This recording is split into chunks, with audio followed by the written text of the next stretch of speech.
अस्सलाम वालेकुम। उम्मीद है आप सब खैरियत से होंगे। आज हम इस चीज़ से बात करेंगे। काफ़ी दिनों से मैं ये चीज़ ऑब्ज़र्व कर रहा था, जब मैं अपनी फ्रेंड्स गैदरिंग में बैठता था और जो लोग पर्टिकुलरली मेरे से ज़्यादा क्लोज थे या और जो आगे फ्रेंड्स के कॉमन फ्रेंड्स आ जाते हैं, वो लोग जब आके एक कॉमन गैदरिंग में बैठते हैं तो मैं डिफरेंट लोगों का ना बिहेवियर ऑब्ज़र्व कर रहा था कि किसका बिहेवियर किस तरह से होता है। और कुछ लोग किस तरह से नए लोगों से फ़ौरन ही घुल मिल जाते हैं और ये प्रेफर करते हैं कि हम उनके साथ बातचीत करें और दोबारा उनसे मुलाकात करें और उनकी एक अपनी सी एक बॉन्डिंग हो जाती है और अपनी आपस में एक फ्रेंडशिप हो जाती है। तो ये चीज़ मुझे बहुत क्यूरियस कर रही थी कि किस तरह से ह्यूमन माइंड इस तरह से बिहेव करता है कि वो एक स्ट्रेंजर को एकदम से यूँ पिक कर लेता है, पिक करके उसके साथ फ्रेंडशिप बना लेता है, या वो किसी स्ट्रेंजर को इस तरह से एकदम निगेट कर देता है, निगलेक्ट कर देता है कि उसकी उस बंदे की लाइफ में फिर कोई जगह नहीं रहती। तो इस पे जब मैंने थोड़ा सा स्टडी किया तो I came up with the term types of temperaments. ठीक है। अच्छा, टाइप ऑफ टेम्परामेंट थ्योरी या टेम्परामेंट थ्योरी आप कह लें या टाइप ऑफ टेम्परामेंट्स कह लें, ये तकरीबन 460 बीसी में, 460 से लेके 370 बीसी में ये by was presented by the Hippocrates. अच्छा, हिपोक्रेटीज़ वो लोग समझे जाते हैं जिन्होंने ग्रीक मैथोलॉजी में, जिन्होंने सबसे पहले किसी साइकोलॉजिकल थ्योरीज़ की या किसी साइकेट्रिक टर्मिनोलॉजी की या इन्वेस्टिगेशन की, इन चीज़ों की उन्होंने बुनियाद रखी। अच्छा, अब जो वो थेरी थी वो ये कहते हैं कि इंसान की जो एक शख्सियत है ना, इंसान की जो एक पर्सनालिटी है, it is a balance of four things. ठीक है। अब बैलेंस ऑफ फोर थिंग्स से क्या मुराद है, वो ये कहते हैं one being the air, other being the fire, third being the earth and fourth being the water. ठीक है। मतलब बेसिक एलिमेंट ऑफ लाइफ की वो बात करते हैं। अगर हम ग्रीक मैथोलॉजी को थोड़ा सा और स्टडी करें कि एक ह्यूमन लाइफ किस तरह से एग्जिस्ट हुई, वो ये कहते हैं कि पानी चाहिए हमें सर्वाइवल के लिए, हवा चाहिए हमें सर्वाइवल के लिए, उसी तरह से हमें आग चाहिए सर्वाइवल के लिए, और चौथी चीज़ है अर्थ है।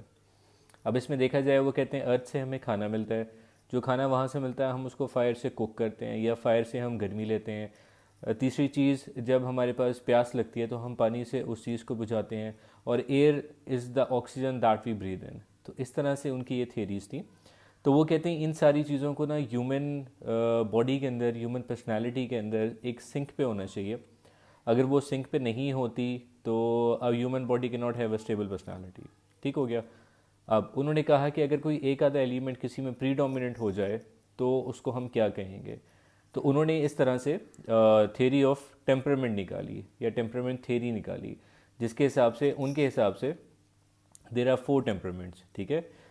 Number one being the sanguine. ठीक है, द सैंग्वाइन टेम्परामेंट या सैंग्वाइन पर्सनालिटी। अच्छा, अब सैंग्वाइन पर्सनालिटी को वो ये कहते हैं कि इन्होंने इसको मुशाबे दी एयर से। इन्होंने कहा sanguines are like just like air ना, तो वही कहते हैं कि they are talkative, they are social, they go out, they are active, they like to meet new people. और उनकी लाइफ में आप हमेशा ये देखोगे कि एक थ्रिल सीकिंग बिहेवियर होगा। वो किसी भी नई एक्टिविटी को लेने के लिए वो परेशान नहीं होंगे, वो घबराएंगे नहीं, फ़ौरन वो एक नई एक्टिविटी अडॉप्ट कर लेंगे। रिस्क टेकिंग बिहेवियर्स होंगे, जैसे हम देखते हैं जो बंजी जंपिंग होती है या रोलर कोस्टर राइड्स होती है, जो लोग उस पर बेझिझक चले जाते हैं, या तो जो एडवेंचर सीकर्स होते हैं जो हाइकिंग पे जाते हैं, जो फास्ट कार्स ड्राइव करते हैं। ठीक है। तो इनको उन्होंने कहा कि दीज आर दी सेंग्वाइन बिहेवियर्स, या इसको उन्होंने कंपेयर किया विद द एयर। जैसे एयर एक केयर फ्री है, हर जगह पे इजीली ब्लेंड इन हो जाती है, हर जगह पे मूव करती है और उसको किसी चीज़ की इतनी रुकावट परवाह नहीं होती, तो उन्होंने इसी तरह से इसको सेंग्वाइन कहा। ठीक है। अच्छा, नेक्स्ट बीइंग दी कोलेरिक। जब उन्होंने कोलेरिक की बात की, कोलेरिक को उन्होंने दिया उसकी सिमिलैरिटी बताई विद द फायर। अब जैसे उन्होंने कहा कि दीज आर शॉर्ट टेम्पर्ड। ठीक है, जो एक बात पे वो फोकस करते हैं कि these people are very short tempered, जो कोलेरिक्स होते हैं, और ये गोल ओरिएंटेड होते हैं। ठीक है। लेकिन इनका जो टेम्परामेंट होता है ना, वो बहुत डेंजरस होता है। अगर इनके पास कोई भी बात इनको बुरी लगी है तो they like react to it in minutes. तो उन्होंने इसको कहा जस्ट लाइक फायर, कि उसकी एक जो एग्रेसिव पर्सनालिटी होती है, एग्रेसिव करेक्टरिस्टिक्स होते हैं, तो जस्ट लाइक दैट उन्होंने इसको कहा कि these people are the choleric people. हम अपनी लाइफ में इनको कहाँ पे देखते हैं कि कोई भी छोटी सी बात होगी किसी जगह पे तो फ़ौरन लड़ने को आ जाएंगे, किसी की बात टॉलरेट नहीं करेंगे। मोस्टली अथॉरिटेटिव पर्सनालिटीज़ होती हैं ऐसे लोगों की, बिजनेस रन कर रहे होते हैं। तो इस तरह से दीज आर लेबल्ड एज कोलरिक। अच्छा, जो थर्ड वाला उन्होंने बताया दैट इज़ मेलनकोलिक। अब मेलनकोलिक को उन्होंने जो रिजेम्बलेंस दी है दैट इज़ विद अर्थ। ठीक है। अब अर्थ से उनकी रिजेम्बलेंस देने का मकसद क्या था कि अर्थ में जैसे हर एक चीज़ फाइनल है, डिटेल्ड है, और it is the base of everything, और ये हर चीज़ में परफेक्शन टू सम एक्सटेंट अर्थ में हमें नज़र आती है। तो इन लोगों की पर्सनैलिटी में भी परफेक्शनिस्ट होती है। ठीक है, ये डिटेल ओरिएंटेड होते हैं, परफेक्शन की तरफ जाते हैं। ये चाहते हैं कि हर चीज़ प्रॉपर हो, अपनी जगह पे हो, और कोई चीज़ अपनी जगह से मिसमैच ना हो। तो इन्होंने इनको कहा है मेलनकोलिक। अब ये वो कहते हैं कि ये डिटेल ओरिएंटेड हैं, एनालिटिक हैं, थॉटफुल हैं, और रिजर्व्ड हैं, और परफेक्ट डिटेल्स में जाते हैं। मतलब they always try to keep their work up to the perfection level ना। ठीक है। अच्छा, इन्हीं के ऊपर आगे जाके ना थोड़ी सी हमारे साइकेट्रिक डिजीज़ भी ओरिजिनेट होते हैं। ठीक है। अगर मैं ये मेलनकोलिक, जहाँ पे मुझे एकदम याद आ गया, मेलनकोलिक की अगर मैं बात करूँ तो इसी से आगे ओसीडी जनरेट होती है, ऑब्सेसिव कंपल्सिव डिसऑर्डर, कि जिसके ऊपर आप बहुत एक काम को रिपीटेटिवली करते रहते हैं जब तक आप उसको सेटल डाउन नहीं होता माइंड आपका उस पर। तो मेलनकोलिक है वो लोग जो डिटेल ओरिएंटेड होते हैं और एनालिटिक होते हैं, परफेक्शन की तरफ जाते हैं।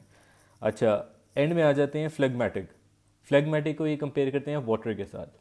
और वो कैसे कहते हैं कि वाटर कूल होता है, काम होता है, हर जगह पे अपनी जगह बना लेता है, रिलैक्स रहता है, किसी से बहस नहीं करता, बड़ा इजी गोइंग होता है।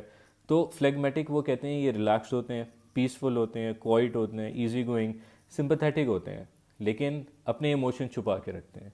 जैसे वो दरिया के बारे में कहते हैं कि दरिया ने पता नहीं कितने राज अपने अंदर छुपाए हुए हैं अपने सीने के अंदर। तो उसी तरह से जो फ्लेगमेटिक लोग होते हैं वो ये कहते हैं कि they are just like water, cool, calm, very easy going, although they are very sympathetic, लेकिन जो उनके अपने इमोशंस होते हैं ना वो किसी के सामने जाहिर नहीं करते। They are very good at hiding emotions. अच्छा, तो ये तो एक कुछ टेम्परामेंट की थेरीज। इसके बाद आगे हैं थेरी ऑफ पर्सनालिटीज़। मतलब वो एक डिफरेंट चीज़ है, ये एक डिफरेंट व्यू है। तो इस वीडियो के अंदर आई जस्ट वांटेड अ इंट्रोडक्शन कि टेम्परामेंट थेरीज होती क्या है, मैं आप लोगों के साथ वो शेयर करूं, और इसके बाद इसको आगे लेके चलेंगे हम। ठीक है। माय क्वेश्चन कि मैंने यहाँ से इसको स्टार्ट क्यों किया था वॉज जस्ट टू ऑब्जर्व कि डिफरेंट लोग जब आके एक जगह पे बैठते हैं, ऐसी क्या बात होती है कि वो लोग सारे आपस में सिंक कर जाते हैं, या चार लोग सिंक कर पाते हैं, दो लोग नहीं कर पाते, या सारे ही नहीं कर पाते, या कोई भी गैदरिंग होती है तो वहाँ पे केओस क्यों क्रिएट होता है, या एक बॉन्डिंग क्यों होती है।